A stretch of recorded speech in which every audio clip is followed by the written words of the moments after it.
Hola, acá nos encontramos nuevamente en otro pequeño video que nos va a ayudar un poco a entender algunos aspectos a tener en cuenta cada vez que liquidemos sueldos, en particular en este caso cuando tengamos licencia por enfermedad. Obviamente la primera distinción que hay que hacer es lo que tiene que ver con la comúnmente llamada licencia por enfermedad, atribuyendo este concepto a las enfermedades o accidentes que se denominan inculpables, digamos, diferenciándolo de lo que consideramos enfermedades profesionales, es decir, aquel aspecto que tiene que ver con afecciones que tiene el trabajador pero que están relacionadas con lo laboral. En este caso, en lo que vamos a centralizarnos en este tema de licencia por enfermedad, tiene que ver con las afecciones, los quebrantos en la salud del trabajador que no tienen ninguna relación con el trabajo. Todo lo que vamos a dejar asentado acá en cuanto a conceptos más importantes, es muy breve el tema, pero es importante entender algún aspecto que tiene que ver con la interpretación. Todo gira alrededor de lo que menciona el artículo 208 de la Ley de Contrato de Trabajo. Y en este tema en particular, donde se dan diferentes interpretaciones de la ley, es necesario tomar como herramientas otras leyes para entender un poco y complementar lo que menciona la ley. En este caso, lo que dice puntualmente el artículo 208 de la Ley de Contrato de Trabajo, este estipula que mientras el trabajador se halle imposibilitado de concurrir a sus tareas por una enfermedad o accidente, reiteramos, inculpable, no profesional, es decir, no está relacionado con el trabajo, este va a percibir su remuneración normal, va a seguir cobrando, como decimos habitualmente. Ahora, ¿por cuánto tiempo? Sería la pregunta o la premisa que deja en claro enseguida la ley. Este artículo nos menciona que los plazos que se fijan justamente para seguir percibiendo la remuneración, a pesar de que el trabajador no está asistiendo al trabajo, marca una distinción y la variable justamente para efectuar esta distinción es la antigüedad que tiene el trabajador. Es decir, diferenciamos entre una antigüedad menor a 5 años y una antigüedad mayor a 5 años. Pero a su vez, dentro de cada una de estas divisiones, vamos a hacer una nueva diferenciación, donde vamos a dejar en claro si el trabajador tiene cargas de familia o no tiene cargas de familia. Es decir, si el trabajador con una antigüedad menor a 5 años no tiene cargas de familia, tiene derecho a una licencia por enfermedad de hasta 3 meses con el sueldo garantizado. En cambio, si el trabajador cuenta con cargas de familia e insistimos, tiene una antigüedad menor a 5 años, en ese caso el plazo se amplía hasta los 6 meses de sueldo. Nuevamente, si nos cruzamos al otro ítem, en este caso, si la antigüedad, dijimos, fuera mayor a 5 años, se duplican esos intervalos de los que hablábamos recién. Es decir, si no tiene cargas de familia, serán 6 meses de sueldo, y con cargas de familia serán 12 meses de sueldo. Es decir, se llega hasta una cobertura de 1 año por licencia por enfermedad.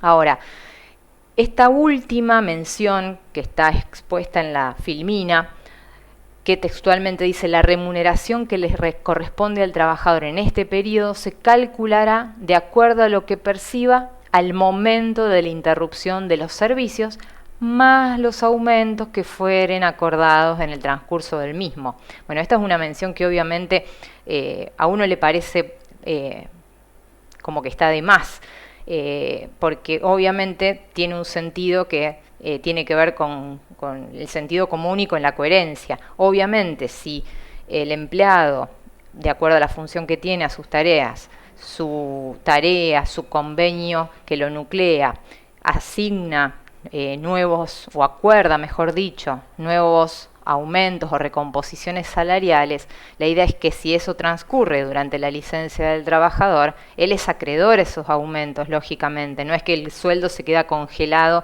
al momento de iniciar justamente esa licencia.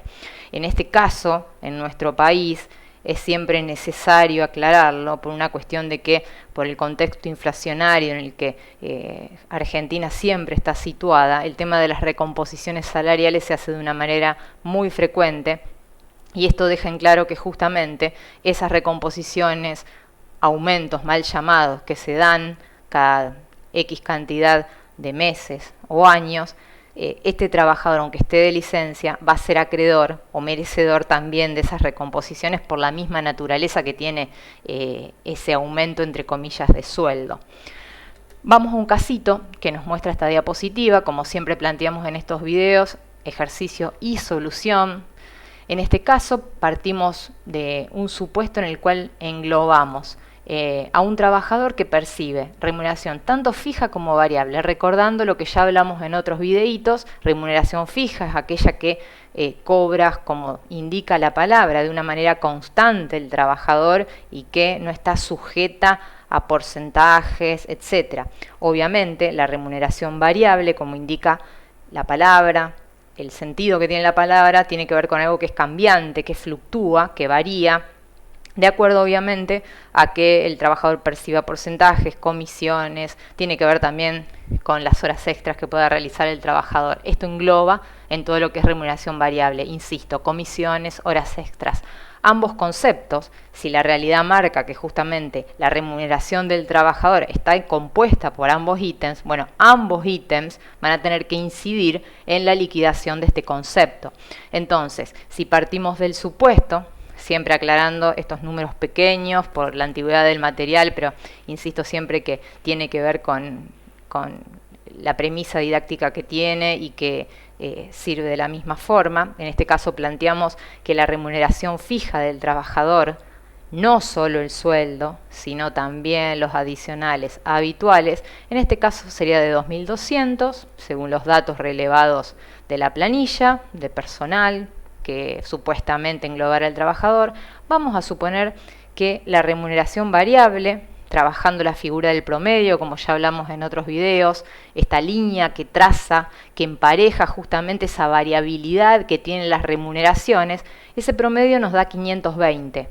No es que gana siempre 520 el trabajador. Habrá meses que por comisiones u horas extras cobra 900, otros meses que cobrará, por ejemplo, 300, etcétera, etcétera. Bueno, el promedio de esos 6 meses, esa forma de trazar una línea, de emparejar y poder tomar un importe que sea representativo de lo que aproximadamente gana en el mes, nos va a ayudar justamente a liquidar el día de licencia por enfermedad.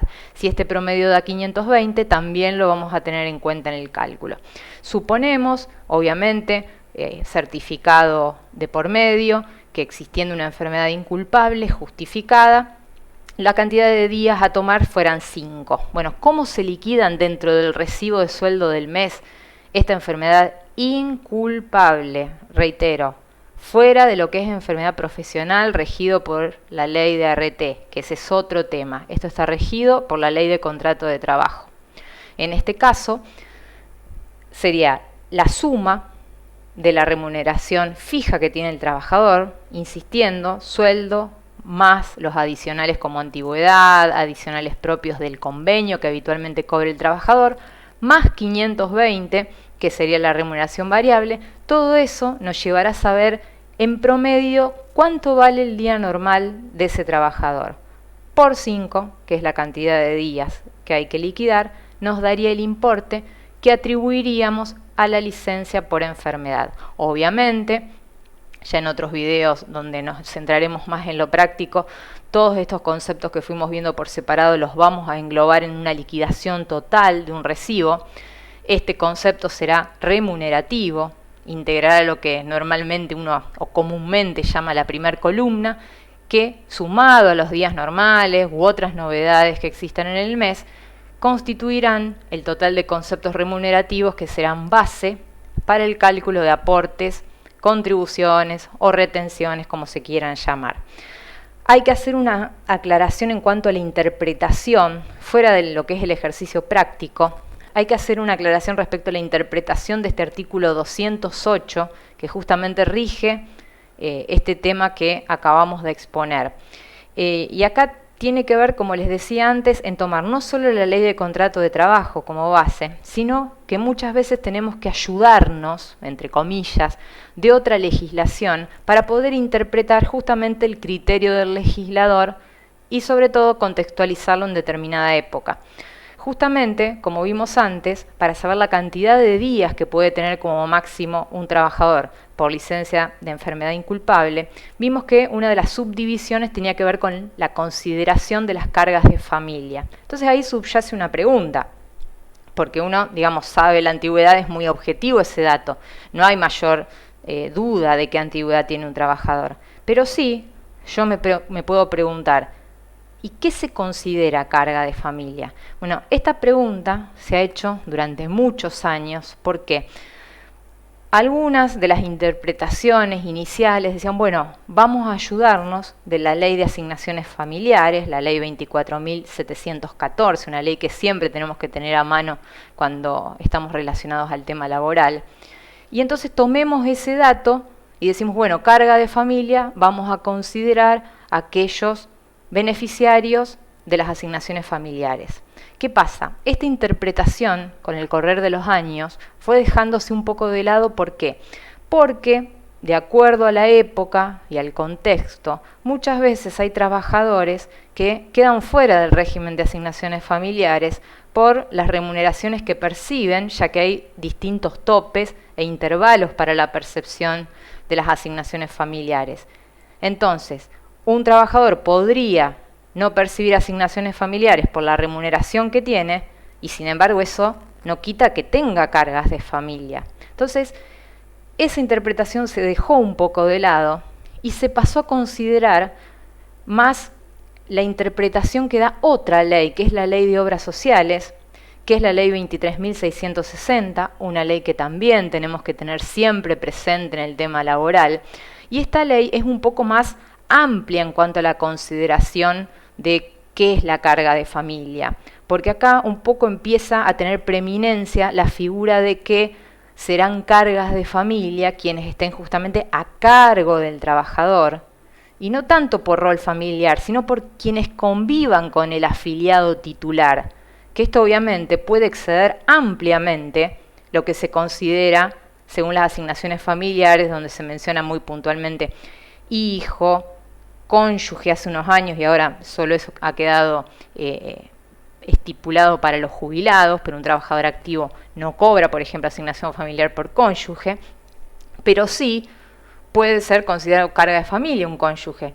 Entonces, las interpretaciones más actuales hacen que se tome más la ley de obras sociales como referencia a lo que se considera carga de familia, ampliando el concepto y diciendo, bueno, van a ser cargas de familia quienes convivan con el afiliado titular y estén a su cargo. Entonces, de esa manera un poco se allana el camino de interpretar en definitiva qué plazo de licencia por enfermedad puede tener un trabajador como máximo. Bueno, agradezco mucho la atención y nos encontramos en otro video para seguir ampliando nociones relacionadas a liquidación de sueldos. Gracias.